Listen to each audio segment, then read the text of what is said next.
AMD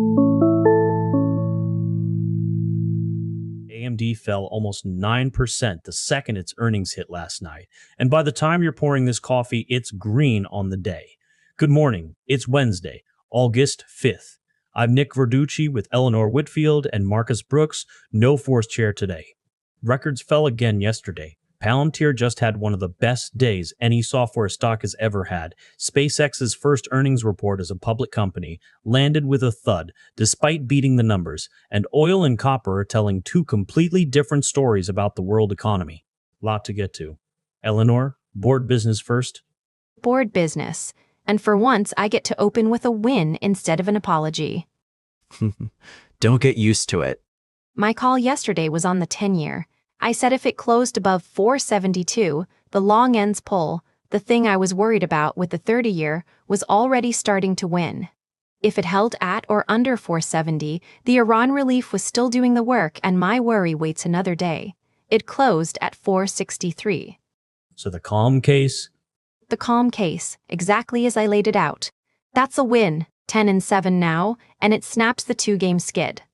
Congratulations on correctly predicting that nothing alarming happened. I'll take it. Loss column doesn't care how it felt. Marcus, yours was the AMD call, and it's the more interesting one this morning. It is, because on the surface, it looks like I should be writing myself a loss right now. Stock got hit almost 9% after hours last night. But my call wasn't about the after-hours print. It was about data center revenue growth accelerating quarter over quarter. And if it did, I said the stock screened by this morning regardless of what the margin worry did to the headline.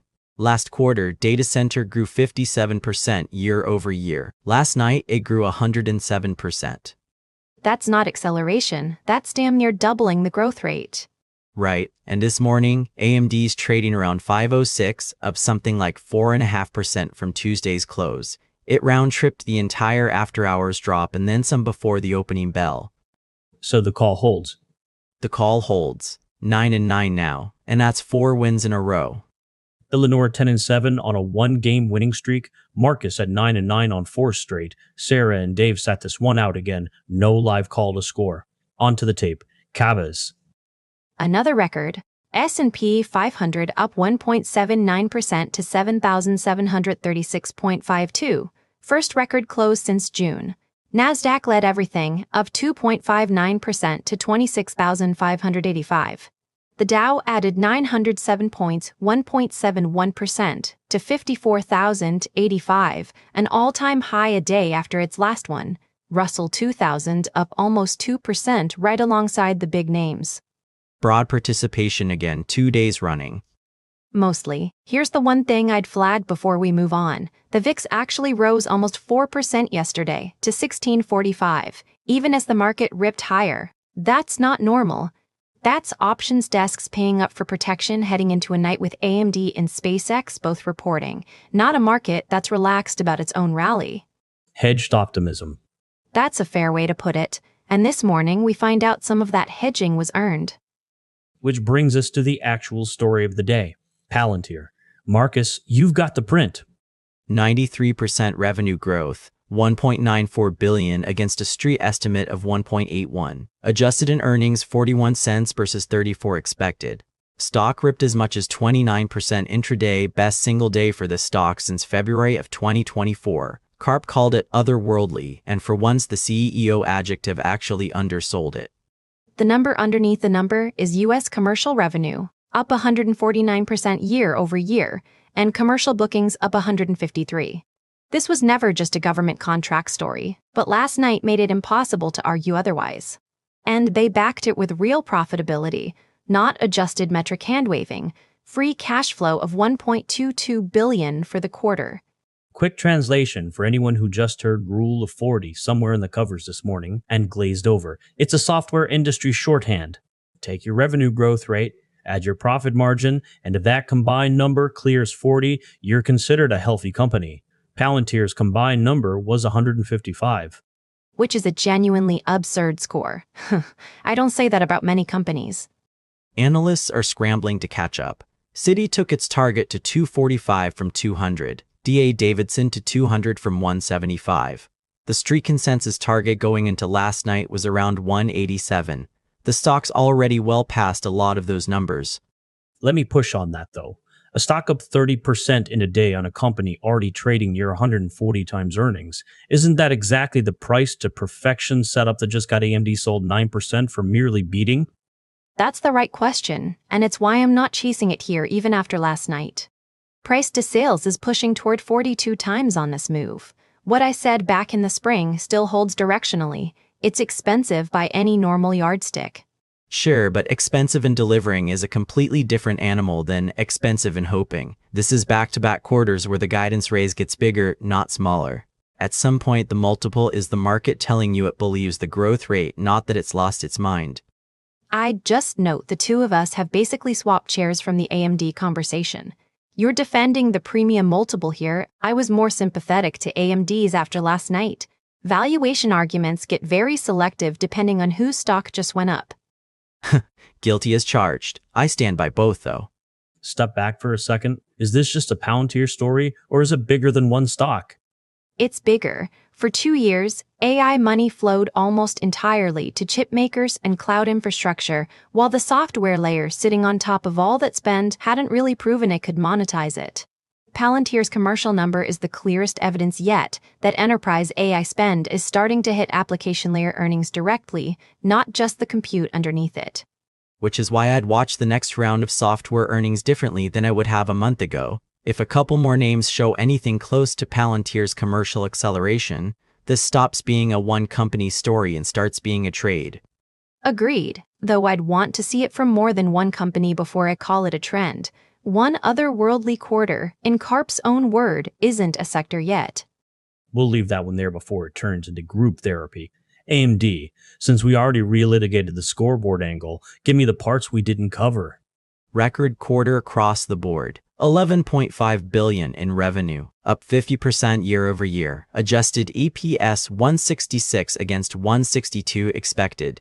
Data center is now 58% of the entire company, up from 42 a year ago. Third quarter guide of roughly $13 billion, plus or minus $300 million, comfortably clear of the 1251 consensus. And the after-hours drop wasn't really about any of that. It was rising capital expenditure and the shadow of NVIDIA's competitive position. The market wanted a cleaner margin story alongside the growth story, and didn't fully get one last night. But it recovered. It recovered, which tells you the capex worry was real but not disqualifying. Investors took the dip as an entry point once they had a full session to actually read the numbers instead of react to the headline. Which is the same lesson as Palantir from the other direction. This market is still willing to punish a good quarter in the first 10 minutes and reward it by the next morning, once the growth number wins the argument with the margin number. Two very different stocks landing on the same lesson. Before we get to SpaceX, Marcus, I believe you still owe the team from yesterday. I do. No $1 trillion crossing to report today, so no new coffee owed. But I haven't paid off the two I'm already down. I haven't forgotten. Black, still collecting. July noted for the second day running. Back to it. SpaceX, first earnings report ever as a public company. And this is the one where the two of you actually disagree. Give me the numbers first. Revenue $7.8 billion, up 92% year over year, comfortably past the 6.8-ish estimate. Starlink subscribers doubled to 12 million. Connectivity revenue up 66% to $4.3 billion. Operating income up 79%. Margin around 38.6%. That's not a rocket company anymore. That's a broadband platform that happens to also launch rockets.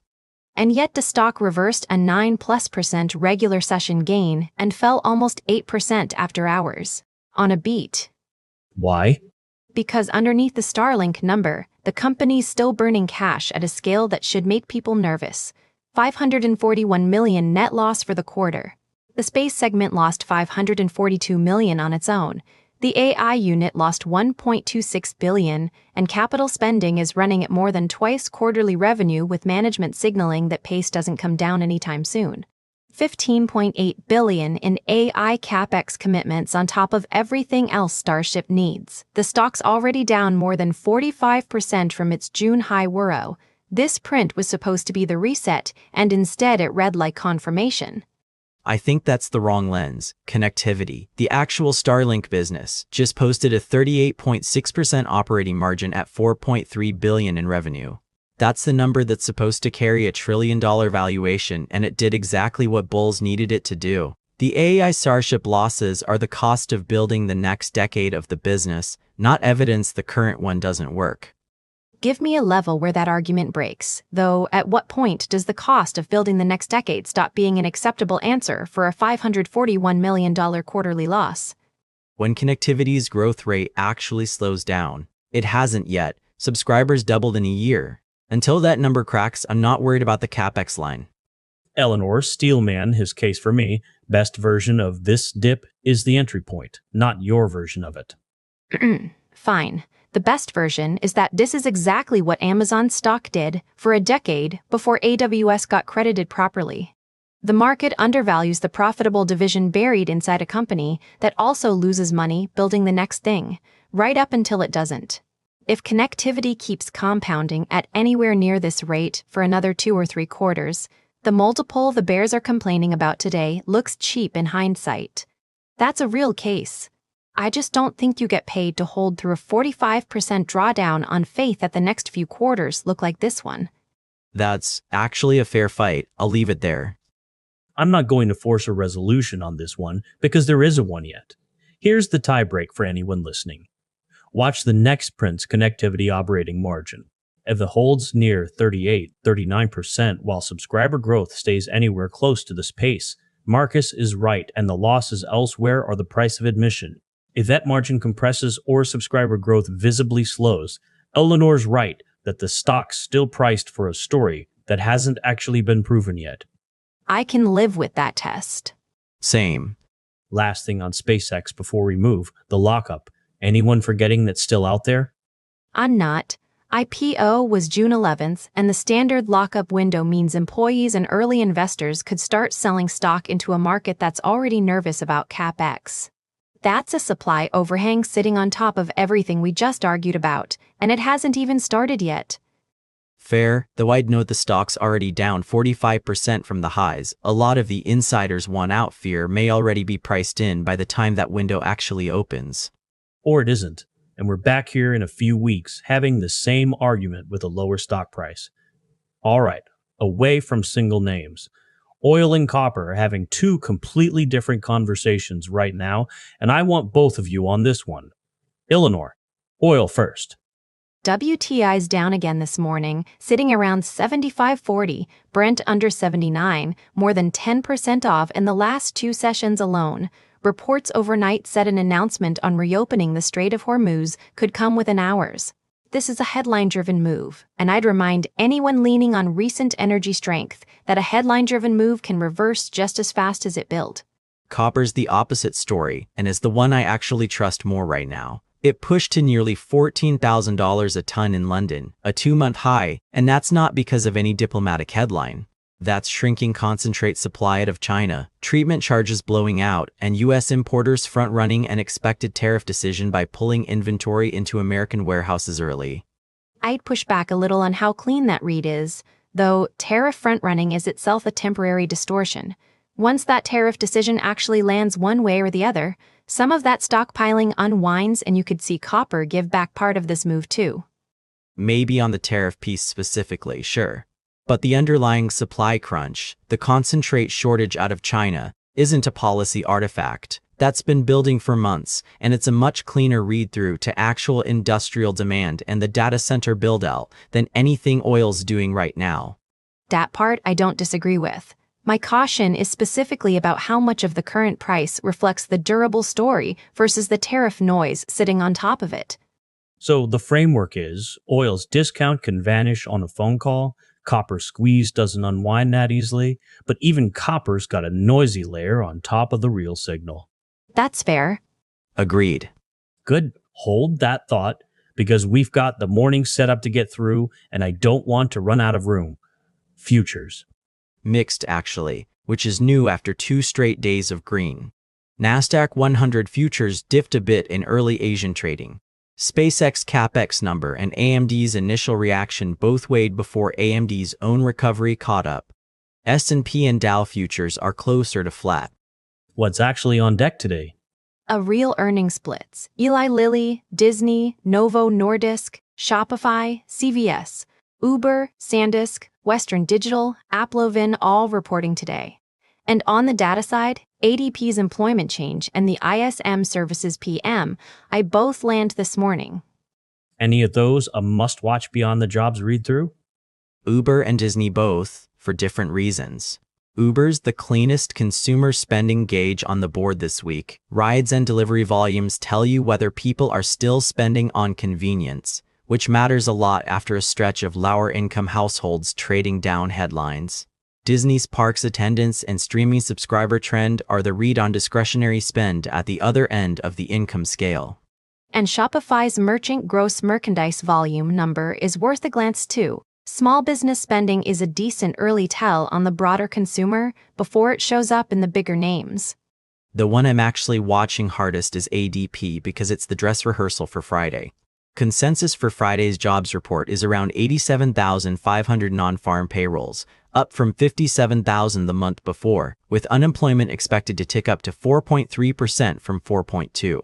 A cooler labor market and a higher unemployment rate in the same report is exactly the kind of print that makes the Fed's job harder, not easier. Good news for a rate cut, mixed news for what it says about the economy underneath it. Today's ADP number is the first real read on whether that's the direction things are actually heading or whether Friday surprises everyone. 2 days out. We'll have ADP by tomorrow's show and jobs itself by Friday's. Closing calls checkable by tomorrow morning. Eleanor first. Mine's on Eli Lilly, since it reports today, and it's the biggest name on the slate nobody's talked about yet this morning. If the obesity drug revenue line decelerates from last quarter's growth rate, I think the stock's red tomorrow regardless of the earnings beat or miss on the headline number. That segment is the entire reason the multiple exists. If it holds or accelerates, the stock's green even on a so-so headline quarter. Mine's on copper. If it holds above 13,800 a ton through the end of this week, I think the structural squeeze story is real and durable, the way I argued a minute ago. If it drops back under 13,500, I think Eleanor's tariff noise red was the better call, and I overstated how much of this move is fundamental. Lilly's obesity drug growth rate and copper holding 13.8 through the week, both landing before we're back here. Here's the morning in one breath. A third straight record for the S&P and the Dow, built this time on Palantir's best day in 2 years, and a VIX that quietly told you some of yesterday's gains were hedged, not trusted. AMD whipsawed from a 9% drop to green before the opening bell. SpaceX beat on revenue and got sold anyway, on a disagreement about whether Starlink's margin can outrun the AI and Starship losses sitting next to it. And oil and copper are moving in opposite directions for opposite reasons. One headline fragile, one structurally sticky, plus a full earnings slate today and 2 days until jobs Friday settles a lot of what we've been arguing about all week. If the show's useful to you, follow Nova Ventures Daily wherever you get your podcasts and catch our daily charts and reels at Nova Ventures_US on Instagram. That's your Wednesday morning brief. Have a great day, and we'll see you tomorrow.